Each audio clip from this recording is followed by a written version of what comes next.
In centinaia nella Basilica di Santa Giustina a Padova hanno voluto portare il loro ultimo saluto al generale di Corpo d'Armata Maurizio Stefanizzi.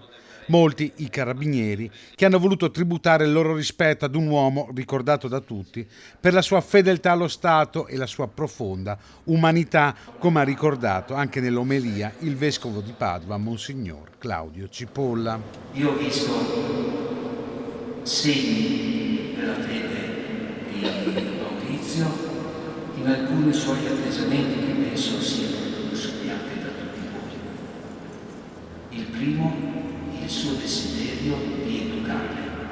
La città con le sue istituzioni, ma anche i tanti padovani che hanno voluto rendere omaggio al generale Stefanizzi, che fino allo scorso 30 giugno ha guidato proprio nella città del Santo il comando interregionale Carabinieri Vittorio Veneto. Ha saputo ovviamente servire lo Stato, ma ha saputo anche creare grandi amicizie, grandi legami, grazie ovviamente alla sua enorme empatia e capacità di rappresentare e di servire sempre. Ecco, questo è un ricordo che ovviamente porteremo nel cuore